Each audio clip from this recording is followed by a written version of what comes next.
तो नमस्कार बच्चों। तो प्रीवियस क्लास में अपन डिफरेंशियल कैलकुलस के बारे में पढ़ रहे थे, जहाँ पे अपन ने ग्रेडियंट की बात कर ली थी। ठीक है, और ग्रेडियंट की प्रॉपर्टीज के बारे में अपन पढ़ रहे थे। वहाँ पे अपन ने डायरेक्शनल डेरिवेटिव की बात की थी। वहाँ पे अपन ने टेंजेंट प्लेन के इक्वेशन की बात की थी। और वहाँ पे अपन ने बताया था कि किसी भी पॉइंट पे जो ग्रेडियंट होता है उस पॉइंट पे नॉर्मल वेक्टर को रिप्रेजेंट करता है। ये तीनों की तीनों प्रॉपर्टीज को आपको एज इट इज ध्यान रखना है। अब इससे रिलेटेड किस प्रकार से क्वेश्चन पूछे गए हैं उनके बारे में चर्चा करते हैं। ठीक है भैया, तो लिखिए क्वेश्चन।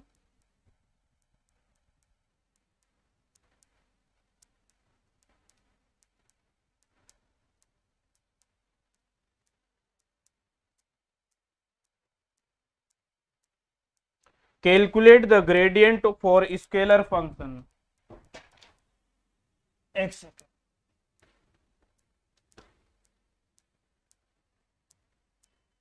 क्वेश्चन है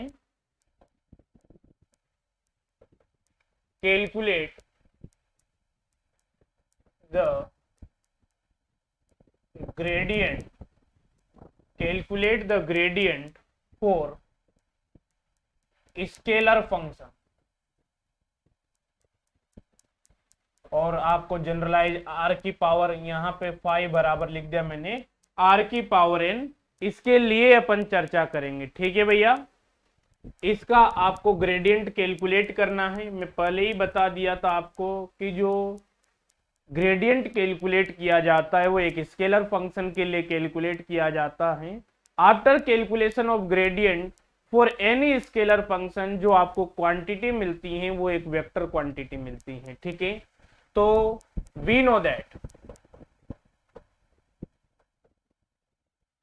डेल बराबर क्या होता है, i cap del upon del x plus j cap del upon del y plus k cap del upon del z. That is our equation number 1। और फाई की वैल्यू दी गई आपको, तो डेल फाई जब आप लिखेंगे तो i cap del phi upon del x plus j cap del phi upon del y plus k cap, और यहाँ पे आप लिख देंगे del phi upon del Z.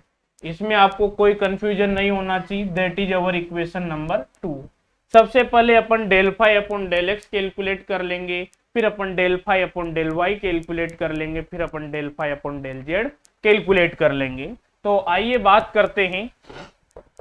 Now यहाँ पे del phi upon del x की जब आप बात करेंगे तो डेल ओवर डेल एक्स, और यहाँ पे आर की पावर एन लिख देंगे। सिंस आप जानते हैं कि आर बराबर जो होता है x square plus Y square plus z square की पावर 1/2 होता है।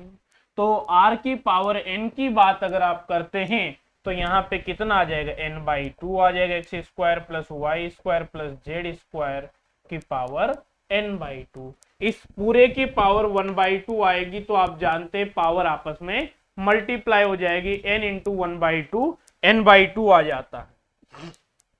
अब अपन बात करते इसका डेरिवेटिव करना है आपको, तो डेल आर की power n upon del x की आप बात कर रहे हैं।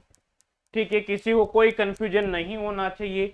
तो जाहिर सी बात है आर की पावर एन का करेंगे तो एक्स की पावर एन का क्या करते थे आप भैया, एन इंटू एक्स की पावर एन -1। तो यहाँ पे भी जो पावर है वो आगे आ जाएगी और आर की पावर एन -1 कर देंगे। अब आपने इसको एक्स माना था तो इसका भी करना पड़ेगा एक्स के रेस्पेक्ट में, तो यहाँ पे आप करेंगे del are upon del x. इसमें किसी को कोई कंफ्यूजन नहीं होना चाहिए भैया। अब del are upon del x, तो आर बराबर ये दिया हुआ आपको, तो del are upon del x calculate करेंगे तो एन आर की पावर n-1 आपने एज इट इज रखा। अब यहाँ पे इस टर्म का करेंगे, आर का एक्स के रेस्पेक्ट में डेरिवेटिव करेंगे तो यहाँ पे कितना आ जाता है, पावर आगे आ जाएगी तो 1/2, और यहाँ पे 1/2 की -1 बन जाएगा। तो यहाँ पे x square plus Y square plus z square की पावर -1/2 बन जाता है। अब इसका करेंगे भैया क्योंकि अभी इसका नहीं किया, तो जब इसका करेंगे तो एक्स स्क्वायर का कितना आएगा, 2x आएगा, वाई स्क्वायर का 0 आएगा, जेड स्क्वायर का भी 0 आएगा। तो इस प्रकार से आपकी सिचुएशन बन जाती हैं।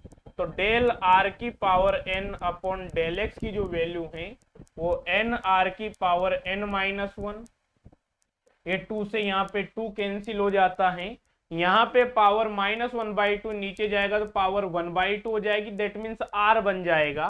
तो यहाँ पे कितना आ जाता है, x अपॉन r आ जाता है।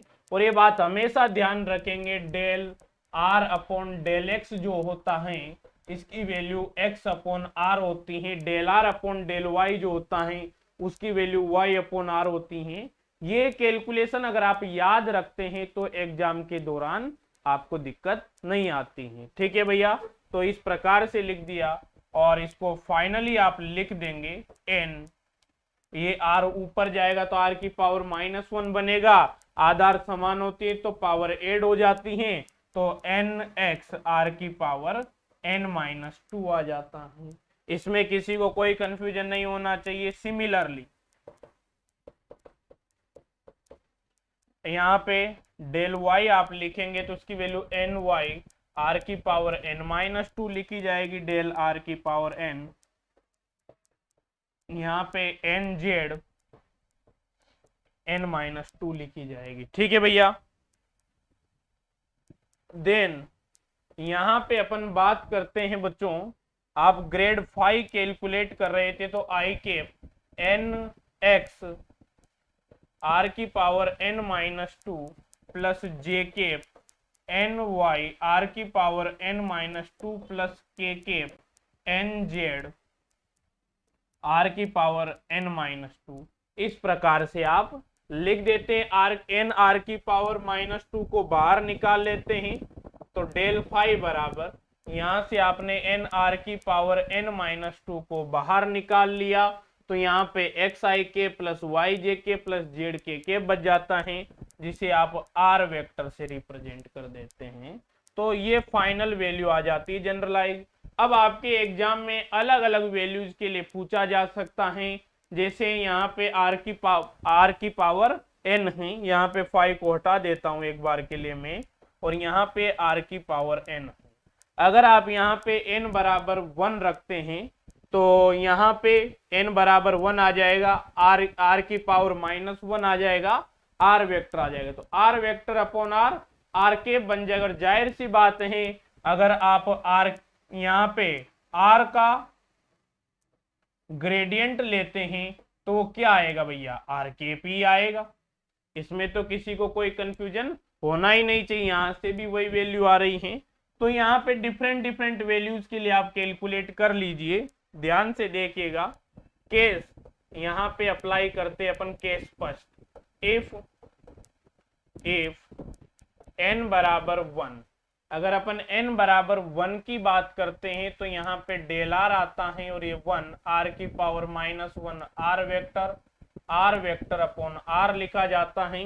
वेक्टर अपॉन वेक्टर का मैग्नीट्यूड जो होता है यूनिट वेक्टर को रिप्रेजेंट करता है, तो यहाँ पे आप r केप लिख देते हैं। ठीक है, इसमें आपको कोई कंफ्यूजन नहीं होना चाहिए। ठीक है भैया, तो ये आपने यहाँ पे नोट कर दिया। यहाँ पे केस सेकंड की बात कर लेते हैं। ठीक है भाई, यहाँ पे n बराबर -1 रख देते हैं तो डेल 1 अपॉन r का वैल्यू भी कैलकुलेट कर लेते हैं, क्योंकि n की वैल्यू -1 रखेंगे तो 1 अपॉन r ही बनेगा, और यहाँ पे -1 आ जाएगा भैया, r की पावर -3 आ जाएगा, -1 -2 यहाँ पे r वेक्टर आ जाएगा, तो -r vector upon r cube. और r वेक्टर को क्या लिखा जा सकता है, r भाई कोई भी वेक्टर होता है वेक्टर का मैग्नीट्यूड इनटू डायरेक्शन लिखा जाता है, तो यहाँ r केप लिखा जा सकता है अपॉन r स्क्वायर, तो r cube sorry that is r cube. So यहाँ पे अपन बात करते हैं कि डेल 1 अपॉन r की जो वैल्यू होती है, r से r cube r square time cancel हो जाएगा, तो माइनस का r cap upon r square आप यहाँ पे लिख देंगे। दोनों पे MTR लगा दीजिए, बहुत ही इंपॉर्टेंट रिजल्ट है और ये रिजल्ट आपसे डायरेक्ट एग्जाम में पूछे जाएंगे। थ्योरेटिकल क्वेश्चंस भी आते हैं, तो वो जितनी थ्योरी यहाँ पे कवर करवाई जाती उनसे हो जाते हैं। आप निश्चिंत रहिए, कोई भी कॉन्सेप्ट, कोई भी न्यूमेरिकल आपके नोट से बाहर नहीं जाएगा। ठीक है, कर लिया भाई नोट? कर लीजिए अगर नहीं किया हो तो।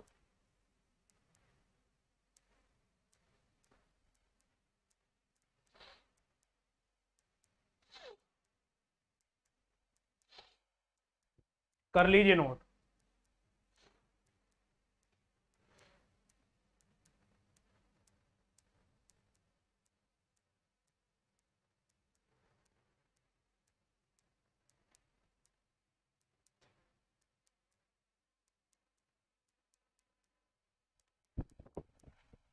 फिर नेक्स्ट क्वेश्चन करेंगे।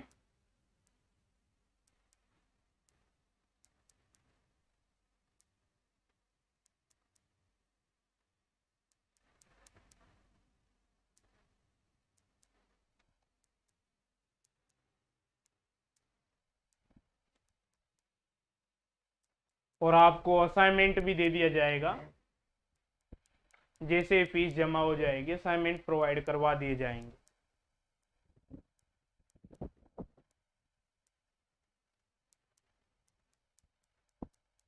आप निश्चिंत रहिए, बहुत वेल मैनेज तरीके से आपकी टेस्ट सीरीज चलेगी। पहले कुछ पढ़ लेते हैं टेस्ट सीरीज के लायक, जिससे टेस्ट देने में भी मजा आए। ठीक है, ऑल इंडिया टेस्ट सीरीज अपन स्टार्ट करने जा रहे हैं।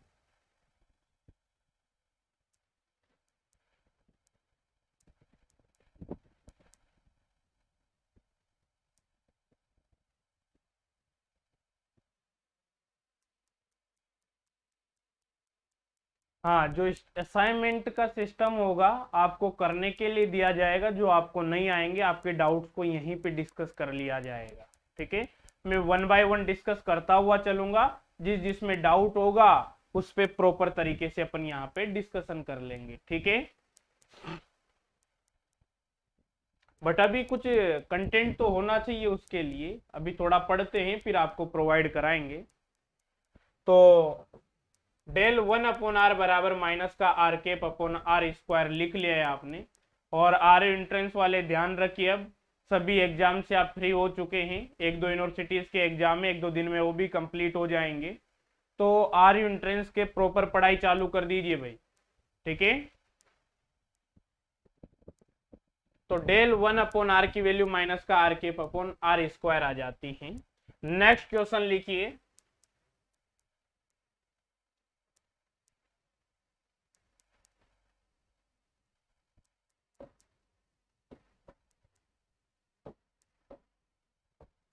लिखिए भैया question. If f vector is a constant vector, if ये पूछा जाएगा, इंपॉर्टेंट क्वेश्चन है भाई। If f vector is a constant vector, if f vector is a constant vector and r vector is the position vector and r vector is the position vector and r vector is the position vector, then del r vector dot f vector would be, A option लिख लीजिए भैया,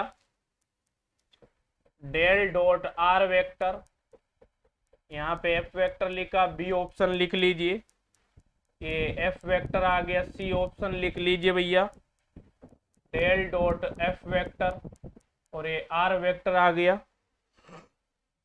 और D option लिख लीजिए भैया आप, are vector, यहाँ पे एफ वेक्टर लिख दिया आपने। तो इन चारों में से एक ऑप्शन करेक्ट होगा, और ये पूछ लिया जाता है, और इसका जो रिजल्ट आएगा वो आपको याद भी रखना है, डायरेक्ट क्लिक करना है, बहुत से एग्जाम में डायरेक्ट पूछा जाता है। ठीक है भाई, तो आइए सोल्व करते हैं, सभी का ध्यान बोर्ड पे होना चाहिए। आप जानते हैं एफ वेक्टर जो दिया हुआ है आपको कांस्टेंट है, मतलब ये पोजीशन पे डिपेंड नहीं करता है। ठीक है, कांस्टेंट वेक्टर है। और आर वेक्टर को आप जानते हैं एक्स आई के प्लस का वाई जे के प्लस का जेड के केप। यहाँ पे इसको लिख सकते हैं आप एफ एक्स आई के प्लस एफ वाई जे के प्लस का एफ जेड के केप, इस प्रकार से आप लिख सकते हैं। और यहाँ पे r vector dot f vector की बात करते हैं तो एक्स एफ एक्स लिखा जाएगा प्लस वाई एफ वाई लिखा जाएगा प्लस जेड एफ जेड लिखा जाएगा, नो प्रॉब्लम। अब आप इसको क्या करते हैं, डिफरेंशिएट करते हैं भाई, आप इसको ग्रेडियंट कैलकुलेट करते हैं r vector dot f vector, तो आप जानते हैं i cap del upon del x plus j cap del upon del y plus k cap del upon del z आता है, इसी प्रकार से लिखा जाता है भैया। और यहाँ पे x f x plus y f y plus z f z लिख दिया जाता है, नो प्रॉब्लम सर। आप जानते हैं यहाँ पे x का टर्म केवल यहीं पे सेकंड और थर्ड टर्म में x नहीं है, तो इनका डिफरेंशिएशन x के रेस्पेक्ट में 0 होगा। ऐसा ही y के लिए होगा, ऐसा ही z के लिए होगा। तो x के रेस्पेक्ट में 1 हो जाएगा, एफ एक्स आई केप बनेगा प्लस का एफ वाई जे केप बनेगा प्लस का एफ जेड के केप बनेगा del r vector dot f vector. तो आप यहाँ पे सरप्राइज होंगे कि del r vector dot f vector की वैल्यू जो है वो एफ वेक्टर के बराबर ही आ जाती हैं। लगा लीजिए भैया एम टी आर, ठीक है, कर लीजिए नोट।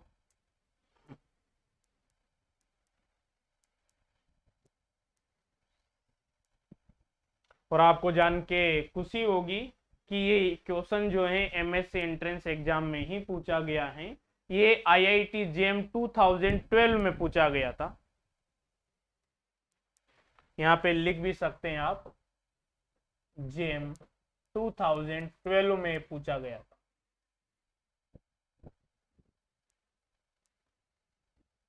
तो आप लोगों ने देखा होगा मैंने 5 साल की सीईटी की जो पेपर थे आपको प्रोवाइड करा दिए हैं, वहां से आप मैच कर सकते हैं किस प्रकार से क्वेश्चन पूछे जाते हैं। ठीक है भैया, नेक्स्ट क्वेश्चन लिखिए।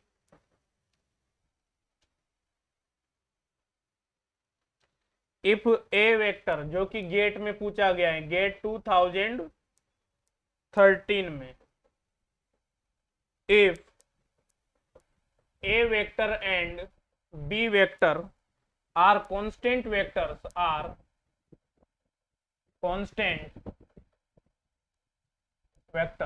Constant vectors, then del a vector dot b vector cross r vector each, इसकी वैल्यू कैलकुलेट करनी है। और ऑप्शन है इसके, ए ऑप्शन है ए vector dot B vector, B option की अगर अपन बात करें तो A vector cross B vector, C option की आप बात करते हैं तो आर वेक्टर, और डी ऑप्शन की आप बात करते हैं तो 0। ठीक है, तो इसमें आपको कोई कंफ्यूजन नहीं होना चाहिए, सभी का ध्यान बोर्ड पे होना चाहिए। और यहाँ पे स्केलर ट्रिपल प्रोडक्ट लिखा हुआ है, तो स्केलर ट्रिपल प्रोडक्ट की फर्स्ट प्रॉपर्टी का अपन यूज करेंगे। मैंने आपको बताया था कि डॉट और क्रॉस की पोजीशन चेंज कर देने से आपके जो ट्रिपल प्रोडक्ट की वैल्यू होती है उसमें कोई चेंज नहीं होता है। तो यहाँ पे लिख लीजिए, since a dot B vector cross r vector that is equals to a vector cross B vector dot r vector लिख दिया आपने। ठीक है, इसमें आपको कोई कंफ्यूजन नहीं होना चाहिए, और आर को आगे लिखना चाहे तो ऐसे भी लिख दीजिए, इसमें कोई दिक्कत नहीं।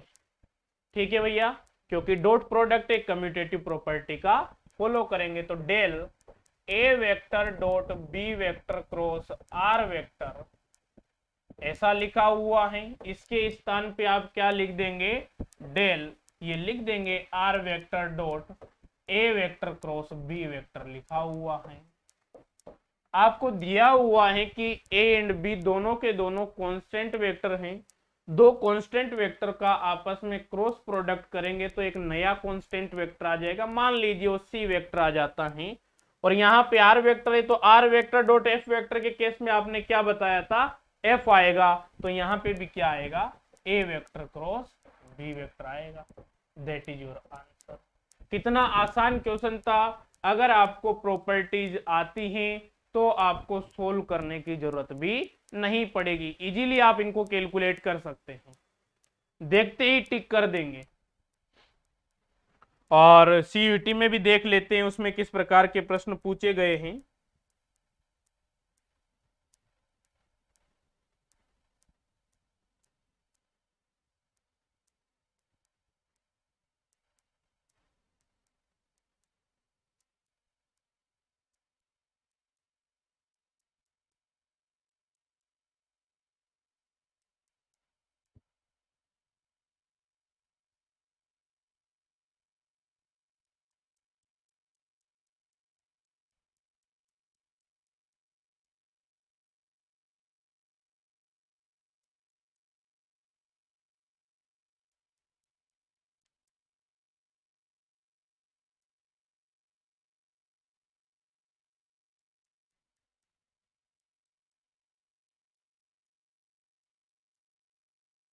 ठीक है, तो आगे करवाएंगे अभी कर्ल से रिलेटेड क्वेश्चन, उनमें पूछा गया है। तो अब अपन बात करते हैं डाइवर्जेंस की। तो सेकंड पॉइंट हेडिंग डालेंगे आप डाइवर्जेंस।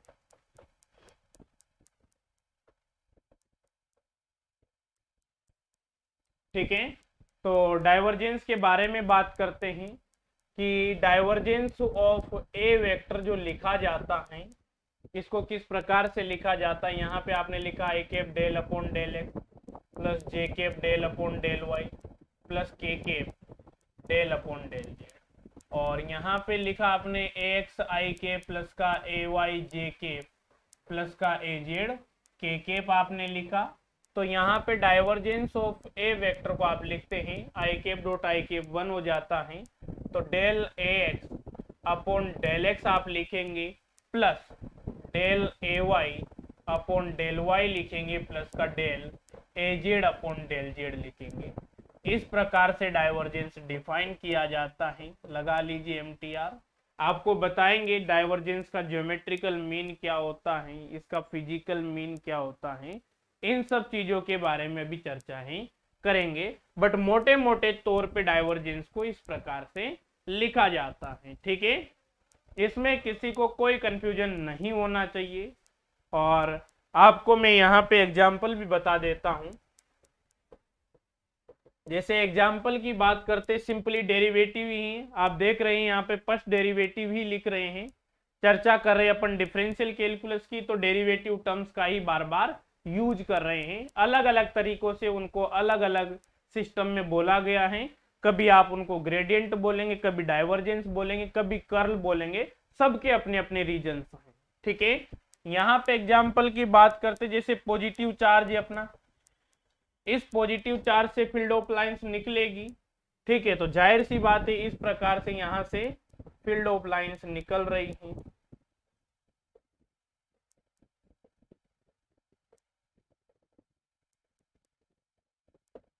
इस प्रकार से यहाँ पे फील्ड ऑफ लाइंस निकल रही हैं।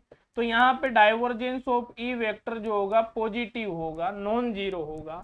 और नेगेटिव चार्ज की अगर अपन बात करें माइनस क्यू की, तो जाहिर सी बात है नेगेटिव चार्ज में फील्ड ऑफ लाइंस एंटर करती हैं। तो यहाँ पे भी डाइवर्जेंस जो होगा डिफाइन होगा और यहाँ पे नेगेटिव होगा। एक तरीके से जो डाइवर्जेंस होता है स्टूडेंट्स, अगर ज्योमेट्रिकल मीनिंग की बात की जाए तो किसी गिवन पॉइंट के अबाउट आपके वेक्टर की स्प्रेडनेस को बताता है, उसके फैलाव को बताता है। अगर आपसे पूछा जाता है कि जो आपका डाइवर्जेंस है इसका ज्योमेट्रिकल मीनिंग क्या है, तो आप कह सकते हैं कि ज्योमेट्रिकली किसी भी वेक्टर फील्ड का डाइवर्जेंस जिस भी पॉइंट पे आप कैलकुलेट करते हैं उस पॉइंट पे उस वेक्टर फील्ड के फैलाव को बताता है, स्प्रेडनेस को बताता है। ठीक है, अब यहाँ पे स्प्रेड हो रहा है तो यहाँ पे पॉजिटिव आएगा डाइवर्जेंस, यहाँ पे सिंक हो रहा है, फैलाव तो है बट यहाँ पे क्या हो रहा है, सिंक हो रहा है, एक ही पॉइंट पे सेंटर्ड हो रहा है, तो जाहिर सी बात है यहाँ पे नेगेटिव आ जाता है, पर डाइवर्जेंस यहाँ पे डिफाइन होगा। ठीक है भैया, इसको आप एग्जाम्पल नंबर 1 बोल दीजिए। और जो कांस्टेंट वेक्टर्स होते हैं उनके लिए आपके जो डाइवर्जेंस होते हैं वो 0 होते हैं। ठीक है भाई, उसमें आपको कोई कंफ्यूजन नहीं होना चाहिए। आपके अगर बात करते हैं अपन सोलेनोइड फील्ड की, तो सोलेनोइड फील्ड के लिए भी डाइवर्जेंस 0 होता है। सोलेनोइड फील्ड के एग्जाम्पल की बात की जाती है तो आपको मैग्नेटिक फील्ड याद आ जाना चाहिए कि नॉर्थ पोल से निकलती हुई magnetic field of line south pole में एंटर करती हैं और एक क्लोज लूप का फॉर्मेशन करती हैं। उस सिचुएशन में जो डाइवर्जेंस होता है वो 0 होता है। ठीक है भाई, इसमें आपको कोई कंफ्यूजन नहीं होना चाहिए। तो एक तो ये लिखवा दिया। दूसरा पॉइंट यहाँ पे लिख लीजिए, ज्योमेट्रिकल मीनिंग की मैं अलग से लिखवा दूंगा। ज्योमेट्रिकल मीनिंग आपको फिजिकल मीनिंग दोनों को अलग हेडिंग डाल के लिखवा दूंगा जिससे आपको याद रहे। ठीक है, for a constant vector, for a constant vector, for a constant vector divergence of A vector जो होता है वो 0 होता है। ठीक है भैया, थर्ड की बात करते हैं। अब वेक्टर में चेंज दो प्रकार से हो सकता है, या तो उसके मैग्नीट्यूड में चेंज हो या उसकी डायरेक्शन में चेंज हो। दोनों में ही चेंज नहीं हो रहा है, दैट मीन्स आपका वेक्टर कांस्टेंट है। केवल मैग्नीट्यूड को देख के आप नहीं कह सकते कि आपका जो वेक्टर कांस्टेंट वेक्टर हो गया। हालांकि जनरल कार्टेशियन कोऑर्डिनेट सिस्टम में आई कैप, जे कैप, के कैप जो होते हैं कांस्टेंट वेक्टर होते हैं, बट जब आपको मैं कोऑर्डिनेट सिस्टम पढ़ाऊंगा तो वहां पे स्पेरिकल कोऑर्डिनेट सिस्टम भी पढ़ाऊंगा, सिलेंड्रिकल कोऑर्डिनेट सिस्टम भी पढ़ाऊंगा, तो वहां पे चर्चाएं करेंगे। दूसरा अपन यहाँ पे तीसरा बात करते हैं, for solenoid field divergence of b vector बराबर। ठीक है, और यहाँ पे इस प्रकार से आप मैग्नेटिक डाइपोल बना लीजिए। यहां से फील्ड ऑफ लाइंस निकलती, यहां से एंटर करती हैं भैया।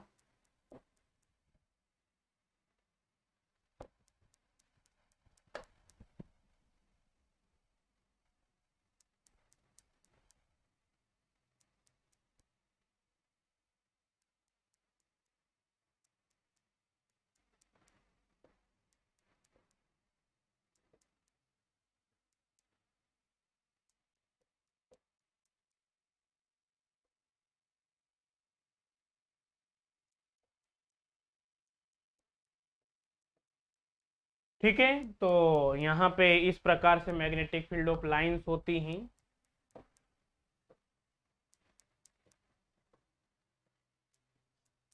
तो यहाँ पे डाइवर्जेंस 0 होगा, और किसी भी वेक्टर फील्ड का डाइवर्जेंस 0 होता है। ये थ्योरम भी आपको याद भी रखनी है, आपसे एग्जाम में पूछी भी जा सकती हैं। लिख लीजिए भाई, तो लिख लीजिए, सभी का ध्यान बोर्ड पे होना चाहिए। If del dot a vector बराबर 0 then A vector can be written. इस पे स्टार लगा लीजिए भाई, याद रखना है आपको ये प्रॉपर्टी। तो यहाँ पे डाइवर्जेंस ऑफ बी लिखिए, ज्यादा अच्छा रहेगा।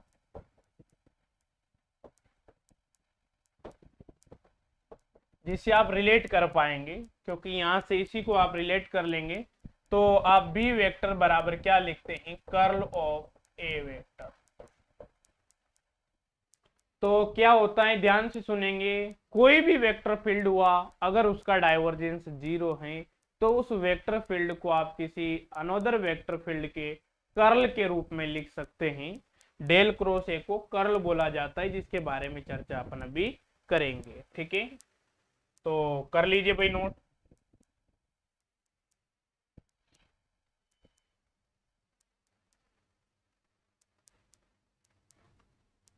और आज YouTube पे आपकी लास्ट क्लास होगी। कल से अगर किसी को भी क्लास देखनी है तो आपको बैच परचेज करना पड़ेगा भैया। ठीक है, तो अभी तक तो डेमो क्लासेस चल रही थी, तो आपको परचेज करने की जरूरत भी नहीं थी। बट अब आपकी क्लास प्रॉपर ऐप पर ही चलेगी, तो आपको प्रॉपर सब्सक्रिप्शन लेना पड़ेगा। ठीक है,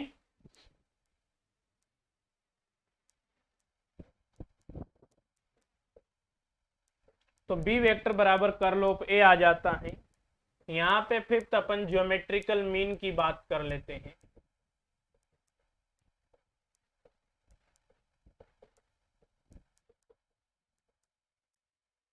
ठीक है, तो कुछ गुरुजन क्या करते हैं कि ज्योमेट्रिकल मीन और फिजिकल मीन में गड़बड़ कर देते हैं, तो उनके स्टूडेंट भी गड़बड़ी करते हैं। तो ऐसा नहीं करना है। टेक्स्ट बुक्स जो स्टैंडर्ड टेक्स्ट बुक्स मानी जाती हैं, जिनको पूरे वर्ल्ड वाइड पढ़ा जाता है, अगर उनके अकॉर्डिंग बात करें तो डाइवर्जेंस का ज्योमेट्रिकल मीनिंग अलग है और फिजिकल मीनिंग अलग है। ठीक है, दोनों डिफरेंट पार्ट हैं, तो मिक्स ना करें। और अगर कुछ लोग ऐसे पढ़े हुए हैं मिक्स होते हुए, तो अब वो करेक्ट कर ले। ठीक है, ज्योमेट्रिकल मीन की बात करते हैं तो मैंने जैसा कि पहले ही बता दिया है, वेक्टर फील्ड की स्प्रेडनेस को बताता है किसी भी गिवन पॉइंट पे। तो यहां पे लिख लीजिए साथ के साथ ही, divergence of any vector, divergence of any vector represents divergence of any vector represents the how much the vector field spread out from the given point, the given point। ठीक है, तो फैलाव को बताता है, स्प्रेडनेस को बताता है। Divergence of any vector represents the how much the vector field spread out from the given point. Okay, example में आपको बता चुका हूं। ठीक है, 6 पॉइंट की अगर अपन बात करते हैं तो यहां पे आप लिख लीजिए फिजिकल मीनिंग, फिजिकल इंटरप्रिटेशन भी बोलते हैं इनको।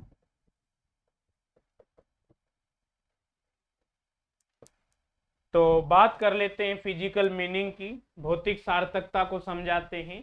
तो भौतिक सार्थकता का सीधा सा मतलब होता है किसी भौतिक राशि को निरूपित करना चाहिए, तो सभी का ध्यान बोर्ड पे होना चाहिए। डाइवर्जेंस ऑफ ए वेक्टर बराबर जो होता है close surface integration a dot ds vector upon d2 when limit d2 tends to 0। ये सिचुएशन होती हैं, ये इसका फिजिकल मीनिंग होता है।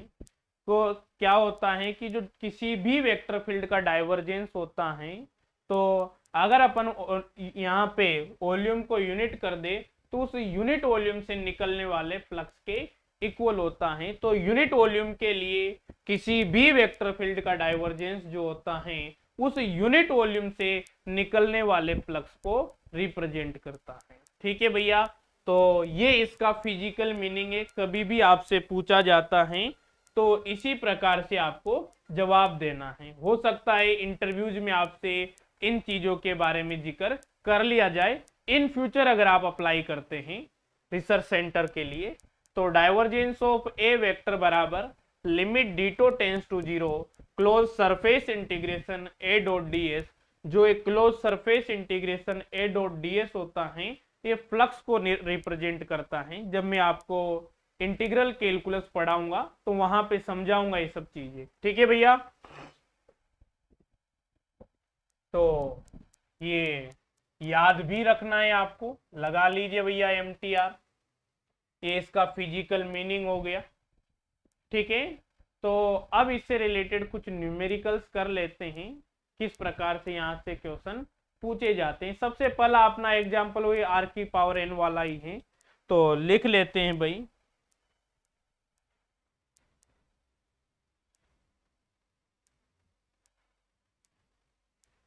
लिखिए एग्जाम्पल, ए वेक्टर आपको दिया हुआ है Rn R वेक्टर, और इसका आपको डाइवर्जेंस कैलकुलेट करना है। ठीक है, तो जाहिर सी बात है डाइवर्जेंस ऑफ ए वेक्टर आपको कैलकुलेट करना है, इसमें किसी को कोई कंफ्यूजन नहीं होना चाहिए। ठीक है, अब यहाँ पे ए वेक्टर बराबर लिखा हुआ है आर की पावर एन, तो इसको तो एज इट इज रहने देते हैं। और यहाँ पे आर वेक्टर को आप क्या लिखते हैं, एक्स आई के प्लस का वाई जे के प्लस का जेड के केप लिख देते हैं। इसमें आपको कोई दिक्कत नहीं होनी चाहिए। अब आप जानते हैं कि डाइवर्जेंस ऑफ ए वेक्टर बराबर del x upon del x, अभी आपने पढ़ा है, मना नहीं कर सकते, डेल वाई प्लस, ठीक है भैया। तो डाइवर्जेंस ऑफ ए वेक्टर बराबर, अब यहाँ पे आई कैप का कोफिशिएंट क्या है, आर एन एक्स, तो यहाँ पे डेल ओवर डेल एक्स लिखा जाएगा और एक्स आर की पावर एन लिखा जाएगा plus del upon del y लिखा जाएगा, वाई आर की पावर एन लिखा जाएगा, डेल अपॉन डेल जेड लिखा जाएगा और यहाँ पे जेड आर की पावर एन लिखा जाएगा। इसमें आपको कोई कंफ्यूजन नहीं होना चाहिए। अब एक टर्म को सोल्व कर लेते हैं, बाकी टर्म भी उसी प्रकार से सोल्व होंगी, ठीक है भैया। तो चूंकि यहाँ पे del over del x x r की पावर एन है, इसको सोल्व करते हैं, तो पहले एक्स का करेंगे तो यहाँ पे आर की पावर एन आ जाएगा, कोई दिक्कत नहीं है। अब यहाँ पे क्या करते हैं, एक्स को छोड़ देते हैं और आर की पावर एन का करते हैं, तो यहाँ पे एन आर की पावर एन माइनस वन। अब आर का करेंगे तो del are upon del x जो लिखा हुआ है, इसके स्थान पे आप क्या लिख देंगे, एक्स अपॉन आर लिख देंगे, ठीक है भैया। तो ये आर की पावर एन हुआ प्लस यहाँ पे एन आर की पावर एन माइनस टू हो गया और यहाँ पे एक्स स्क्वायर हो गया, एक्स से एक्स को मल्टीप्लाई किया, एक्स स्क्वायर हो गया और एन आर की power N minus two, r ऊपर चला गया भैया। सिमिलरली यहाँ पे अब देख लीजिए, अगर आपको पता है तो इजीली सोल्व कर लिया, नहीं तो del are upon del x फिर सोल्व करो और 1-2 मिनट खराब कर देंगे। तो एग्जाम ओरिएंटेड पढ़ना होता है, एग्जाम में किस तरीके से क्वेश्चन क्लिक करना होता है, इस पे आपको विशेष प्रैक्टिस करनी पड़ेगी, ठीक है। काफी सारे टर्म्स आपको याद भी रखने पड़ते हैं जिससे आपका टाइम बचे, क्योंकि सारा खेल टाइम का ही होता है। कॉम्पिटिटिव एग्जाम में आपको कितना आता है इससे ज्यादा फर्क नहीं पड़ता है, आपका टाइम मैनेजमेंट खराब है तो बहुत अच्छी नॉलेज होने के बावजूद भी आप अच्छा परफॉर्म नहीं कर पाते हैं।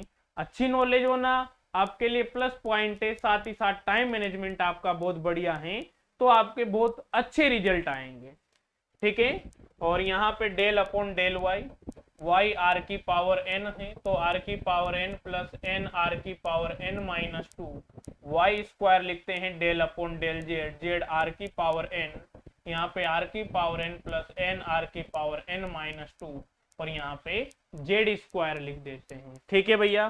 तीनों को ऐड कर देते हैं, so divergence of A vector 3r की पावर n हो जाएगा, कोई दिक्कत नहीं है। r की पावर n प्लस r की पावर n प्लस r की पावर n, 3r की पावर n हो गया plus n r n minus two, आपने कॉमन ले लिया, यहाँ पे बन जाता है x square plus Y square plus z square. और आप जानते हैं किसके इक्विवेलेंट हैं, x square plus Y square plus z square, that is equals to r square, because r is equals to x square plus Y square plus z square की power 1/2 लिखा हुआ है, तो स्क्वायर करेंगे तो 1/2 हट जाएगा, तो यहाँ पे 3r की power n plus n r की पावर यहाँ पे n आ जाता है। एक सेकेंड,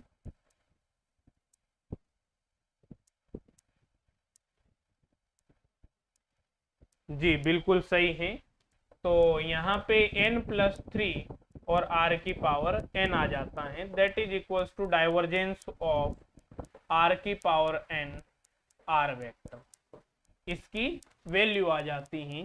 अगर आप यहाँ पे n बराबर -3 रख देते हैं, ध्यान से देखिएगा, इफ n बराबर -3 देन डाइवर्जेंस ऑफ, यहाँ पे -3 तो r क्यूब, तो r vector upon r cube लिखा जाएगा भैया, ठीक है। और इसकी वैल्यू कितनी आती है, 0 आती है। इंपॉर्टेंट रिजल्ट है जिसके बारे में अभी आगे भी डिस्कस करेंगे, बहुत ही शानदार रिजल्ट यहाँ से निकल के आता है। और यहीं से अपन इंट्रोड्यूस करेंगे डिराक डेल्टा फंक्शन को भी, उसके लिए आपको थोड़ा वेट करना पड़ेगा भी। ठीक है भाई, इस प्रकार से आप लिख देते, इसमें आपको कोई कंफ्यूजन नहीं है। अलग अलग वैल्यूज के लिए अगर आप यहाँ पे n बराबर -1 रख देते हैं, यहाँ पे लिख लीजिए भाई n बराबर 0 रखिए सबसे पहले तो। इफ n बराबर 0 तो डाइवर्जेंस ऑफ आर वेक्टर, ये भी याद रख लीजिएगा, ये टर्म तो आपको याद रखनी है। इसको r cap upon r square भी लिख सकते हैं, क्योंकि आर वेक्टर को आर केप लिखा जा सकता है।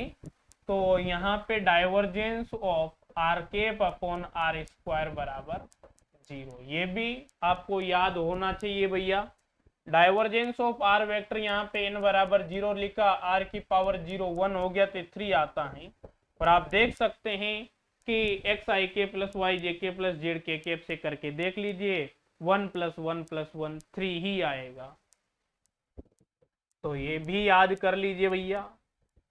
और यहाँ पे अगर आप n की जो वैल्यू है -1 कर देते हैं, यहाँ पे डेल डॉट, तो n की वैल्यू -1 करते आर वेक्टर अपॉन आर होगा, आर वेक्टर अपॉन आर होगा, जिसको आप डेल आर केप लिखेंगे। और n की वैल्यू आपने -1 रखी, याद रखिएगा, इफ n बराबर -1, तो यहाँ पे कितना आ जाएगा, -1 + 3 2 आ जाएगा, अपॉन आर आ जाएगा, तो 2 अपॉन आर आ जाता। ठीक है, और ऐसे ही आप बहुत सारी वैल्यूज कैलकुलेट कर सकते हैं, जो आप चाहें कैलकुलेट करना, मोस्ट प्रोबेबल यही काम आती हैं। तो ये सभी के सभी वैल्यूज आपने कैलकुलेट कर ली हैं, उतार लीजिए भैया।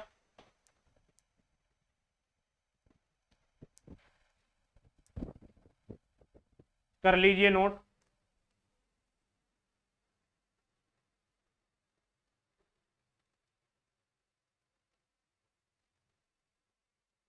और थोड़ी स्पीड रखिए उतारने में।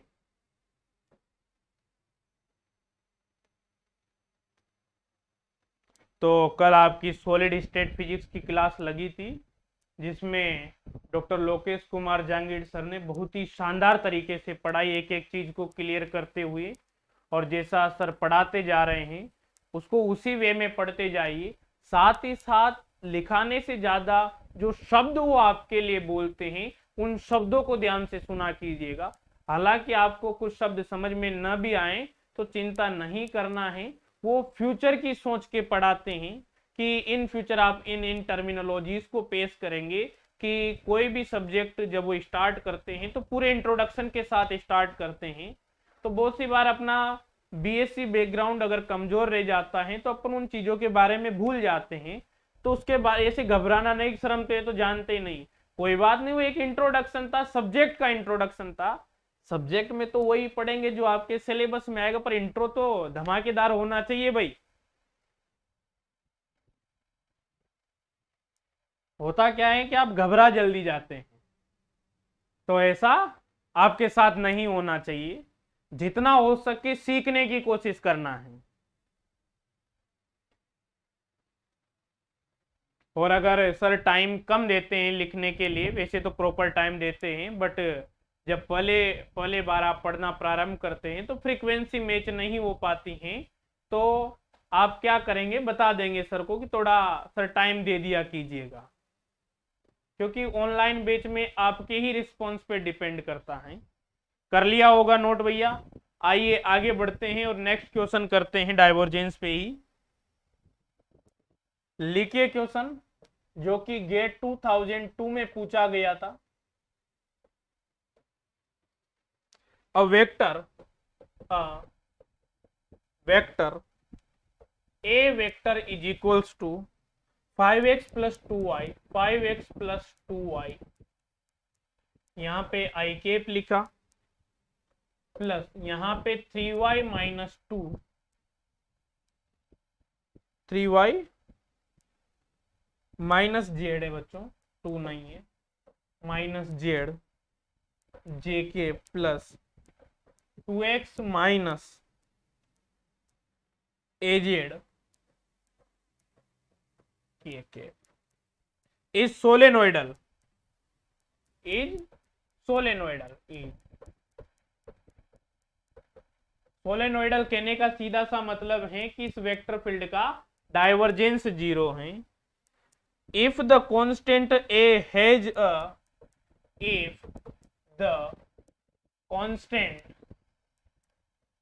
A has a value, has a value, solenoid होगा यदि ए की वैल्यू कुछ इस प्रकार होती है। तो ऑप्शन ले लीजिए भाई, ये 4 हो गया, बी ऑप्शन माइनस का 4 हो गया, सी ऑप्शन की बात करते हैं तो 8 हो गया, डी ऑप्शन की बात करते हैं तो माइनस का 8 हो गया।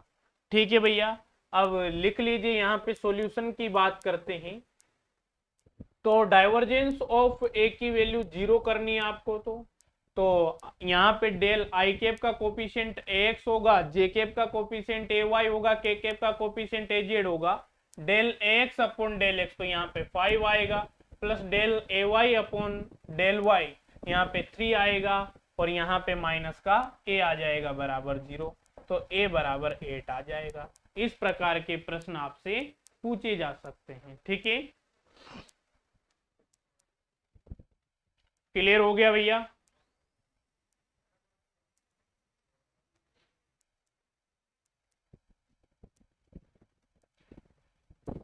कर लीजिए नोट।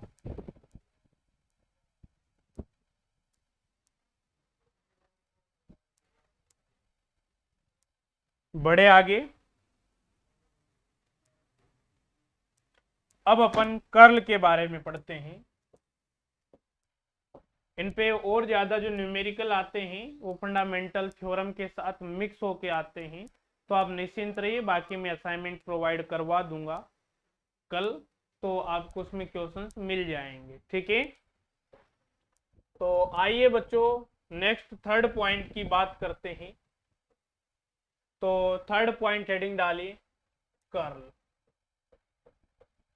कोई भी वेक्टर फील्ड होता है उसके लिए कर्ल किस प्रकार कैलकुलेट किया जाता है, ध्यान से देखिएगा। कर्ल ऑफ ए वेक्टर जो होता है आई के, जे के, यहाँ पे के del upon del x, del upon del Y, del upon del z, और यहाँ पे ए एक्स, ए वाई, और यहाँ पे ए जेड लिखा। पता होना चाहिए किसी भी वेक्टर फील्ड का आपको यदि कर्ल कैलकुलेट करना है तो वो तरीका इस प्रकार से होता है। ठीक है भैया, अब यहाँ पे अपन इसके ज्योमेट्रिकल मीनिंग के बारे में बात करेंगे, यहाँ पे अपन इसके फिजिकल मीनिंग के बारे में बात करेंगे। फिर मैं यहाँ पे आपको कुछ प्रॉपर्टीज लिखवाऊंगा कि अगर कर्ल जीरो है किसी वेक्टर फील्ड का तो वो किसको रिप्रेजेंट करेगा, नॉन जीरो है तो वो किसको रिप्रेजेंट करेगा। इन सब चीजों के बारे में चर्चा करेंगे। किसी वेक्टर फील्ड का कर्ल जीरो है तब आप उस वेक्टर फील्ड को किसी दूसरे स्केलर फंक्शन के ग्रेडियंट के रूप में किस प्रकार लिख सकते हैं, इन सभी चीजों के बारे में जिक्र करेंगे। डायग्राम के माध्यम से भी समझाऊंगा किस प्रकार से वेक्टर फील्ड कर्ली नेचर रखना चाहिए। ठीक है, तो ये कर्ल कैलकुलेट करने का सिंपल मेथड हो गया, इसमें आपको कोई दिक्कत नहीं है। से अब इसमें अपन प्रॉपर्टी की बात करते हैं।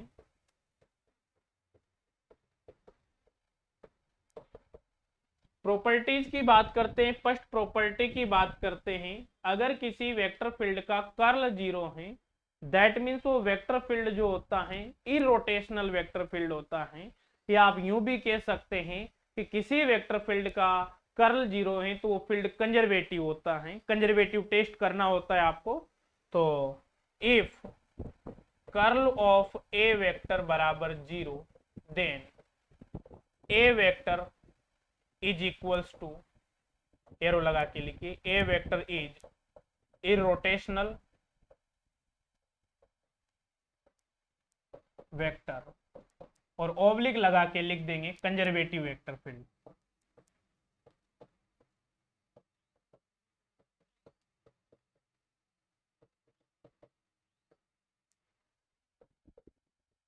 सेकंड पॉइंट है आपका curl of A vector non zero है भैया, देन ए वेक्टर जो होगा वो रोटेशनल वेक्टर फील्ड होगा, जाहिर सी बात है रोटेशन होगा, कर्ली नेचर रखेगा।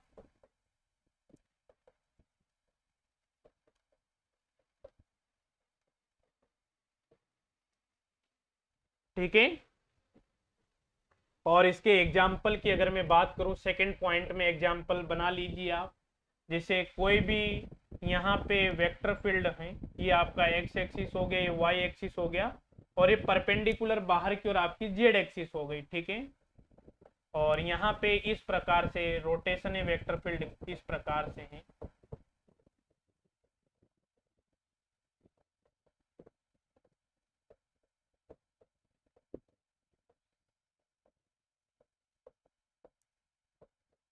तो यहाँ पे कर्ल ऑफ ए क्या होगा, नॉन जीरो होगा। आप देख के ही बता सकते हैं। ए एग्जाम्पल हो गया।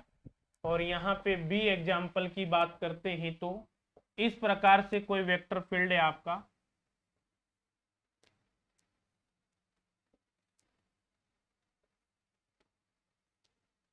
तो ये वेक्टर फील्ड आपको गिवन है डायग्राम में। और अगर आप यहाँ पे देखते हैं तो यहाँ पे इस प्रकार से कर्ली नेचर आती है। तो यहाँ पे वेक्टर फील्ड कर्ली नेचर रख रहा है, तो इस अवस्था में भी curl of A vector is equals to non zero होगा। ठीक है।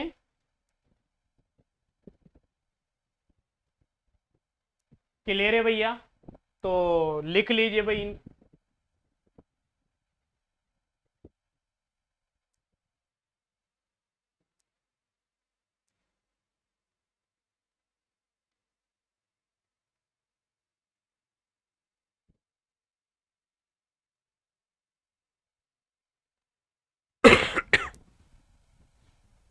ठीक है, आगे बढ़ते हैं। और थर्ड पॉइंट, शायद थर्ड थर्ड ही था ये, सेकंड था। यहाँ पे थर्ड पॉइंट की बात करते हैं। तो यहाँ पे ज्योमेट्रिकली किसको रिप्रेजेंट करता है, इसके बारे में बात कर लेते हैं। Geometrical meaning.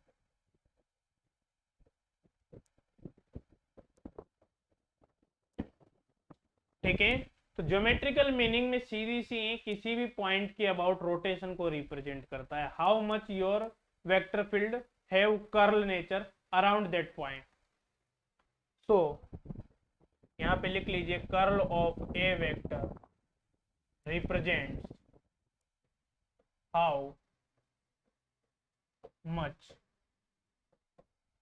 Vector field curls around.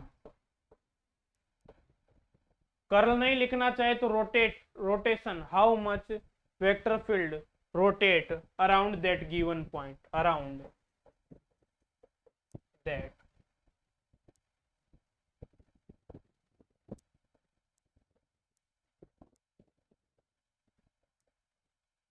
और आप लिखना चाहे पूरे विधि विधान से कि किसको रिप्रेजेंट करता है, तो the curl of A vector is the measure of how much vector field curls around. तो ऐसे भी लिख दे, इज द मेजर ऑफ, या डायरेक्ट सिंपल लिख लीजिए रिप्रेजेंट करता है, बताता है। इजी लैंग्वेज हो जाएगी आपके लिए। तो किसी भी पॉइंट के लिए तो यही डायग्राम रिपीट कर लीजिए। इस डायग्राम को कॉपी कर लेते हैं यहां से।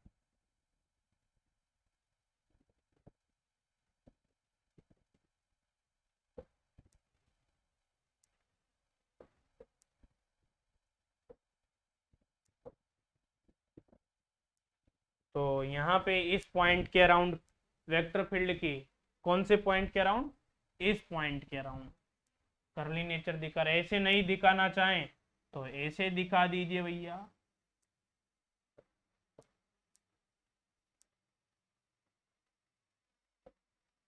यहाँ पे इस पॉइंट के अबाउट रोटेशन है।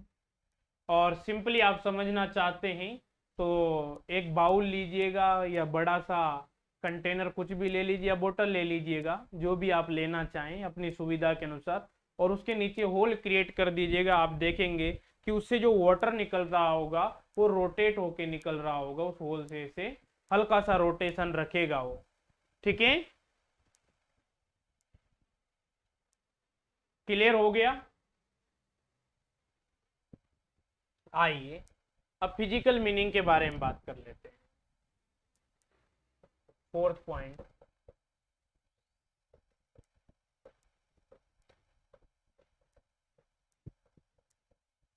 तो फिजिकल मीनिंग के बारे में बात करते हैं। तो फिजिकली क्या होता है, किसी भी वेक्टर फील्ड का जब आप कर्ल कैलकुलेट करते हैं तो उसकी वैल्यू जो होती है लिमिट dA टेंस टू 0, अगर आप एरिया को यूनिट कर देते हैं तो उस एरिया के लाइन इंटीग्रल के इक्वल होता है ए vector dot dl vector upon d. तो क्या डेफिनेशन देंगे, किसी भी वेक्टर फील्ड का जो कर्ल होता है यूनिट एरिया के करस्पॉन्डिंग क्लोज लाइन इंटीग्रेशन के बराबर होता है। ठीक है, लाइन इंटीग्रेशन पर unit area that is equals to curl of A vector. ये इसका फिजिकल मीनिंग है। ठीक है, कर लीजिए नोट।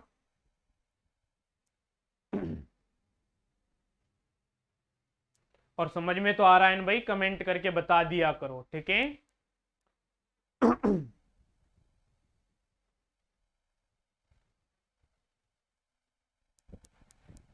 जब आप YouTube पे अभी थोड़ी देर बाद क्लास प्रीमियर होगी तो वहां पे आराम से क्लास देख लेना, और आपको समझ में आता है तो कमेंट करके जरूर बताया करें। ठीक है, तो फिजिकल मीनिंग के बारे में कॉन्सेप्ट क्लियर हो गया। फिफ्थ पॉइंट लिख दीजिए, if curl of any vector field is 0, लिख लीजिए पूरी line, if curl of any vector field is 0, then vector field, साथ के साथ लिख लीजिए भाई, वेक्टर फील्ड कैन बी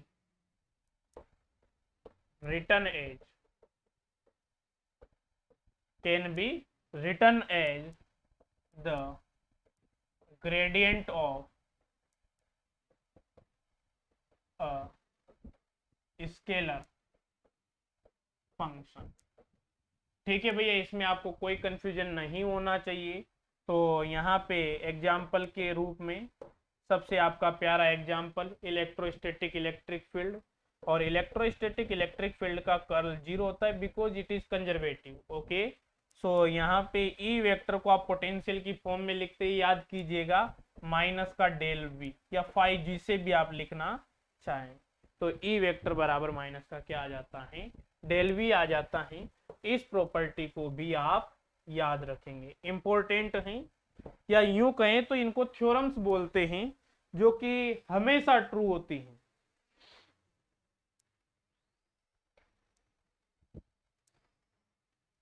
ठीक है भैया,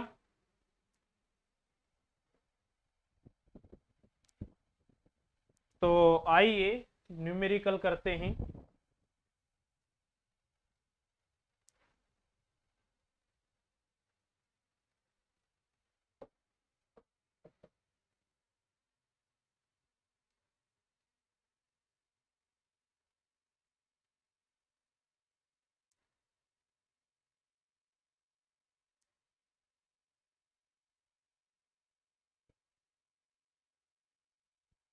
अब आपके क्वेश्चन देखिएगा जो सीईटी में पूछा गया था, मतलब पहले सीईटी में सीईटी का पेपर होता था।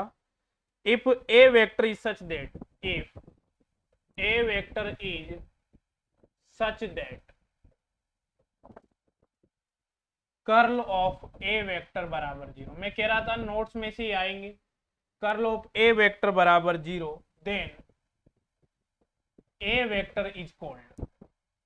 क्या दिक्कत है भाई, ऑप्शन दिए हुए थे आपके, A option irrotational, B option है सोलेनोइडल,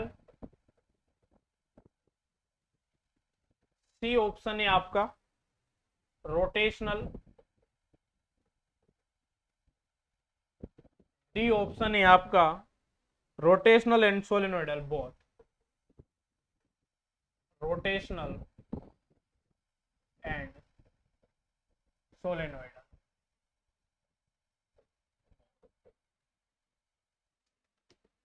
तो अब आप जाहिर सी बात है ए ऑप्शन करेक्ट हो जाएगा। इस प्रकार के इजी सी क्वेश्चन पूछे जाते हैं। अब लिखिएगा question,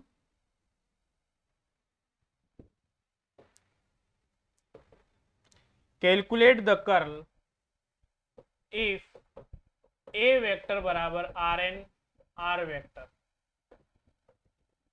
then curl of A vector. ये क्वेश्चन में जनरलाइज इसलिए करा रहा हूं क्योंकि एक जनरलाइज क्वेश्चन करने से पूरा का पूरा पार्ट कवर हो जाता है। ठीक है, तो करते हैं कैलकुलेट भैया, कोई दिक्कत ही नहीं है। यहाँ पे कर्ल ऑफ ए वेक्टर बराबर आप लिखते हैं आई के जे के यहाँ पे del upon del x, del upon del Y, del upon del Z. थोड़ा सा मैं बता देता हूँ, आप घर से करके ले आइएगा, ठीक है, नहीं तो मैं ही करवा देता हूँ। ए x a Y A Z इस प्रकार से आपने लिख दिया। ठीक है भैया, कर्ल ऑफ ए वेक्टर की आप बात करते हैं, ओपन कर लेते हैं इसे, तो आई कैप की बात करते हैं और यहाँ पे del a z upon del y minus का del a y upon del z लिखा जाएगा, माइनस का जे कैप लिखा जाएगा और यहाँ पे del a z upon del x लिखा जाएगा, माइनस का डेल ए एक्स अपॉन डेल जेड लिखा जाएगा, प्लस का के कैप और यहाँ पे del a y upon del x लिखा जाएगा, माइनस का डेल ए एक्स अपॉन डेल वाई लिखा जाएगा। ठीक है, इसमें आपको कोई कंफ्यूजन नहीं होना चाहिए, इस प्रकार से लिखा हुआ है। अब आपको a z a x a y इनकी वैल्यू कैलकुलेट करनी है भैया। ठीक है, तो जाहिर सी बात है ए एक्स बराबर अगर अपन बात करते हैं आर एन आर वेक्टर हैं तो एक्स आर एन होगा, ए वाई की बात करते हैं तो वाई आर की पावर एन होगा और यहाँ पे ए जेड की बात करते हैं तो जेड आर की पावर एन लिखा जाएगा। इसमें कोई कंफ्यूजन नहीं है, इन सब की वैल्यूज आप जानते हैं, आपने कैलकुलेट की। ठीक है, तो कर्ल ऑफ ए वेक्टर बराबर आई के। अब यहाँ पे del a z upon del Y की अगर आप बात करते हैं तो ये रहा del a z upon del Y, तो आर भाई वाई के रेस्पेक्ट में कर रहे हैं तो जेड तो एज इट इज रहेगा, आर की पावर एन का आपको डिफ्रेंशिएशन करना है वाई के रेस्पेक्ट में, तो यहाँ पे एन आर की पावर एन माइनस वन और del are upon del Y को आप क्या लिखेंगे, वाई अपॉन आर लिखेंगे। इसमें आपको कोई कंफ्यूजन नहीं होना चाहिए और वाई का जेड का वाई के रेस्पेक्ट में जीरो होगा। इसे माइनस की बात करते हैं, del a y upon del Z की बात करते हैं तो यहाँ पे क्या होगा, वाई को तो एज इट इज रख देंगे, N R N minus one लिखा जाएगा, कोई दिक्कत नहीं है। और यहाँ पे del are upon del Z करना पड़ेगा जिसकी वैल्यू जेड अपॉन आर आएगी। अगर आप इन दोनों टर्म्स को ध्यान से देखते हैं तो दोनों के दोनों टर्म्स एक ही हैं, जेड वाई अपॉन आर हैं, जेड वाई अपॉन आर हैं, बाकी सभी टर्म ऐसे ही आएंगे। तो कर्ल ऑफ ए वेक्टर जो होता है जीरो होगा।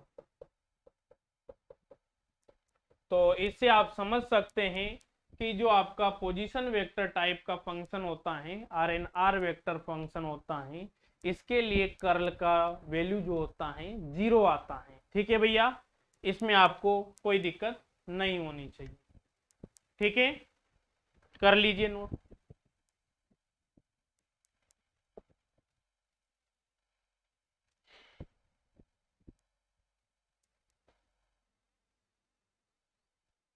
और मैं आपको फॉर्मूला बुकलेट प्रोवाइड करा दूंगा, उसमें वेक्टर आइडेंटिटीज लिखी हुई हैं, वेक्टर आइडेंटिटीज पूछ ली जाती हैं।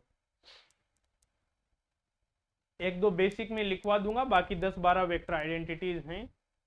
तो मैं आपको जो जो बच्चे एडमिशन ले लेंगे या फिर मैं ऐप में ही अपलोड कर दूंगा, निश्चिंत रहिए आप। वो पूरा का पूरा पेज है, उसको याद कर लेना, वो पूछी जाती हैं बहुत सी बार, क्वेश्चन पूछ लिया जाता है वहां से, 1 नंबर का क्वेश्चन आएगा।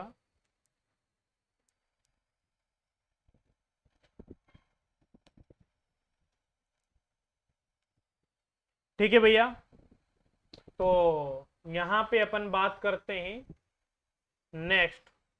अब तक अपन फर्स्ट डेरिवेटिव के बारे में बात करते आए थे। अब किसी प्रकार का क्वेश्चन आए आप कैलकुलेट कर सकते हैं, तरीका यही रहेगा, ठीक है।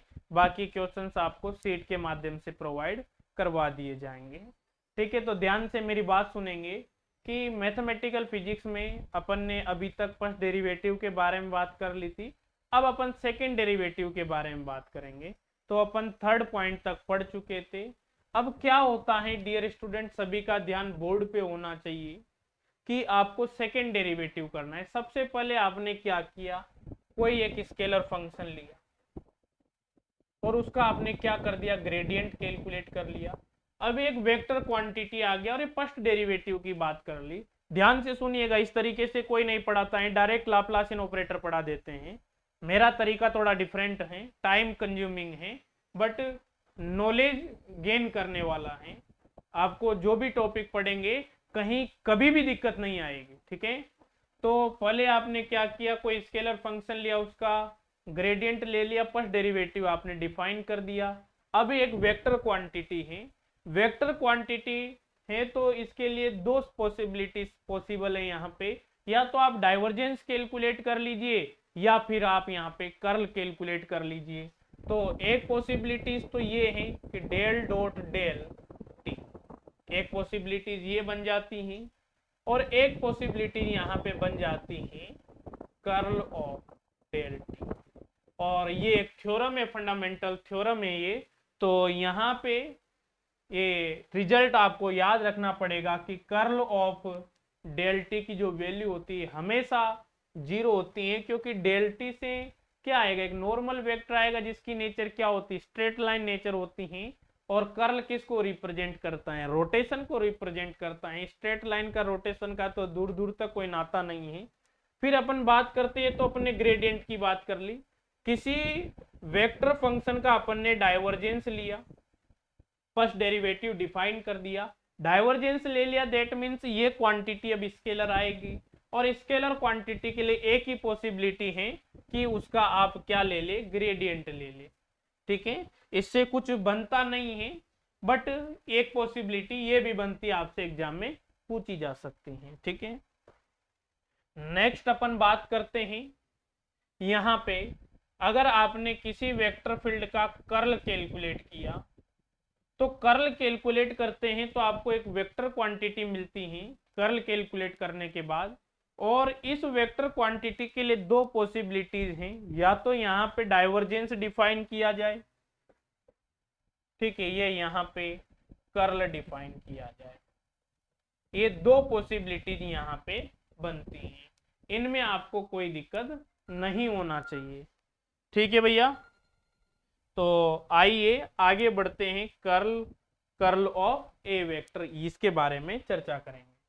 तो 5 यहाँ पे पॉसिबिलिटीज बनती हैं, 1 बाय 1 चर्चा करते हैं सभी की।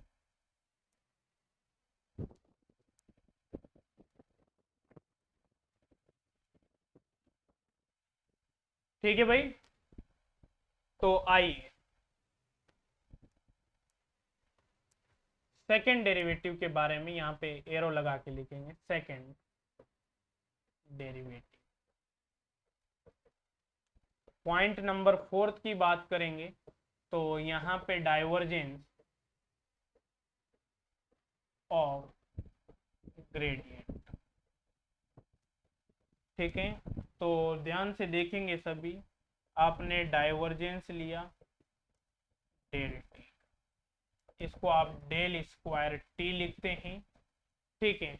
और डेल स्क्वायर को del 2 upon del X square plus del 2 upon del Y square plus del 2 upon del Z square, और यहाँ पे टी लिखा जाता है, ये भी डेल स्क्वायर टी बन जाता है। फाइनली आप इसको ऐसे लिख देते हैं, ठीक है। और यहाँ पे जो डेल स्क्वायर है लाप्लासियन ऑपरेटर है, डेल स्क्वायर बराबर लाप्लासियन ऑपरेटर। कुछ नहीं किया है ज्यादा विशेष, यहाँ पे क्या किया है, डेल डॉट डेल टी था, तो यहाँ पे इसको ऐसे मत लिखिए, ऐसे लिख लीजिए, चलो आपको भी खुशी हो जाएगी। तो यहाँ पे i cap del upon del x plus j cap del upon del y plus k cap del upon del z, और यहाँ पे डॉट आपने लिखा और यहाँ पे आपने लिख दिया i cap del t upon del x plus j cap del t upon del y plus k cap del t upon del z. और आप जानते हैं आई कैप के साथ डॉट प्रोडक्ट 1 होता है, जे कैप का जे कैप के साथ 1 होता है, के कैप का के कैप के साथ 1 होता है। इस प्रकार से आपने लिख दिया तो डेल स्क्वायर बन गया और ये लाप्लासियन ऑपरेटर है डेल स्क्वायर बराबर, और बहुत इंपॉर्टेंट है इन फ्यूचर जब आप एमएससी करेंगे तो बहुत ज्यादा काम आने वाला है।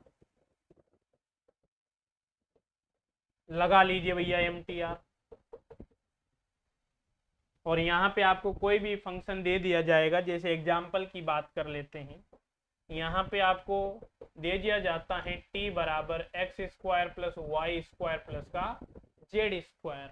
तो यहाँ पे आपसे डेल स्क्वायर टी के बारे में पूछा जाता है, तो ये पूरा का पूरा ऑपरेट होगा भैया, ठीक है। और एक मजे की बात ये है कि डेल स्क्वायर जो ऑपरेटर है ये तो स्केलर है, बट इस ऑपरेटर को आप वेक्टर क्वांटिटी पे भी अप्लाई कर सकते हैं और स्केलर पे भी अप्लाई कर सकते हैं, उससे कोई दिक्कत नहीं आएगी, ठीक है। यहाँ पे आप वेक्टर क्वांटिटी पे भी अप्लाई कर सकते हैं इसे, ठीक है भैया। तो यहाँ पे एक्स स्क्वायर, अब 2 टाइम डेरिवेटिव करेंगे वाई और जेड का 0 होगा, इसका 2 आएगा, सिमिलरली 2, तो यहाँ पे कितना आ जाएगा 2 + 2 4 + 2 6 आ जाता है। इस प्रकार से प्रश्न पूछ ली जाते हैं। एक सेकंड बच्चों वेट कीजिएगा।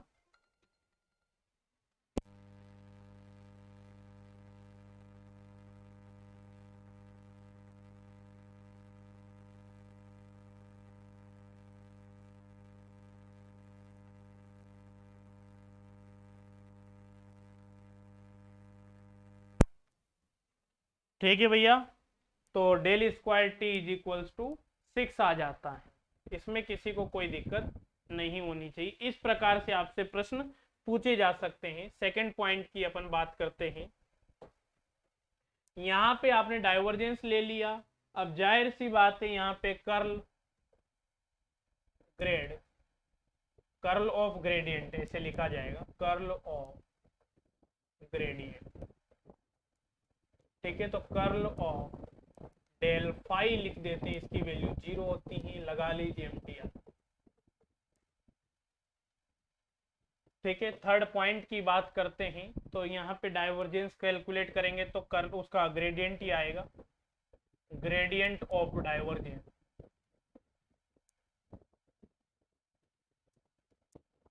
तो यहाँ पे डेल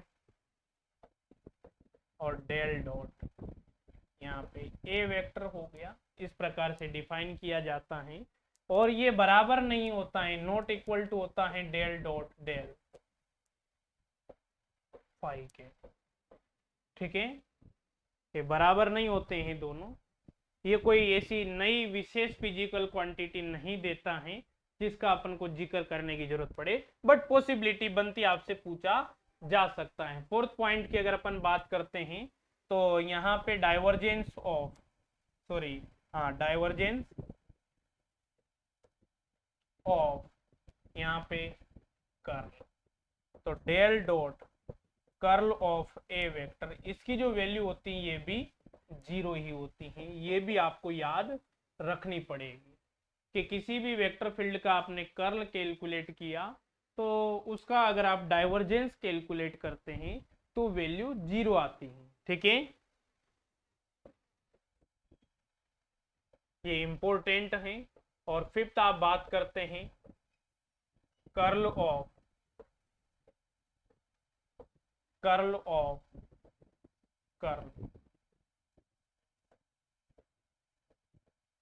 तो यहाँ पे कर्ल ऑफ ए वेक्टर लिखा जाता है, इसमें आपको कोई कंफ्यूजन नहीं होना चाहिए, ठीक है भैया। तो यहाँ पे डेल और डेल डॉट ए लिख दिया जाता है, माइनस का डेल डॉट डेल ए लिखा जाता है, ठीक है। तो ए तो एज इट इज रहेगा, और यहाँ पे माइनस का डेल स्क्वायर ए वेक्टर लिख दिया जाता है,